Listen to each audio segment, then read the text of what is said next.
శ్రీరాముని జీవితం నుండి మనం నేర్చుకోవాల్సిన నీతి కథలు ఎన్నో ఉన్నాయి. రామాయణంలో ప్రతి ఘట్టం ఒక గొప్ప జీవిత పాఠాన్ని మనకి బోధిస్తుంది. అలాంటి ఘట్టాల నుంచి కొన్ని ఘట్టాలు తీసుకుని నేను నీతి కథల కింద చెప్తానండి. మొదటిగా పితృవాక్య పరిపాలన.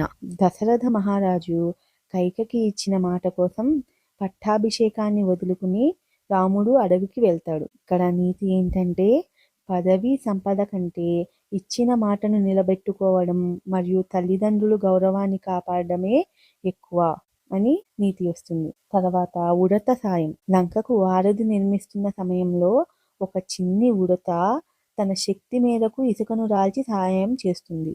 రాముడు ఆ ఉడత భక్తికి మెచ్చి దాని వీపుపై నిమురుతాడు. అంటే ఇక్కడ నీతి ఏమొస్తుందంటే చేసే పని చిన్నదా పెద్దదా అన్నది ముఖ్యం కాదు, ఎంత చిత్తశుద్ధితో భక్తితో చేశామన్నదే ముఖ్యం. శబరి భక్తి. రాముడు వస్తాడని ఏళ్ల తరబడి ఎదురు చూసిన శబరి తాను కోసిన పండ్లను రుచి చూసి తీపిగా ఉన్న వాటినే రామునికి ఇస్తుంది. రాముడు ఆమె ప్రేమను చూసి ఆనందంగా వాటిని స్వీకరిస్తాడు.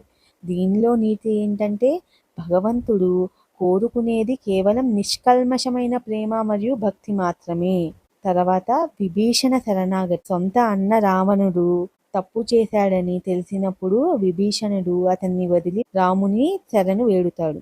రాముడు శత్రువు తమ్ముడని చూడకుండా అతనికి అభయమిస్తాడు. ఇక్కడ నీతి ఏంటంటే అధర్మం చేస్తున్న వారు ఎంతటి వారైనా సరే వారిని వీడి ధర్మం వైపు నిలబడాలి. అహల్య విముక్తి.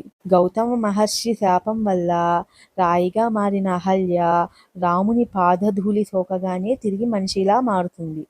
ఇక్కడ నీతి ఏంటంటే తప్పు చేసిన వారు పశ్చాత్తాపం చెందినప్పుడు వారికి విముక్తి లేదా క్షమాపణ లభిస్తుంది.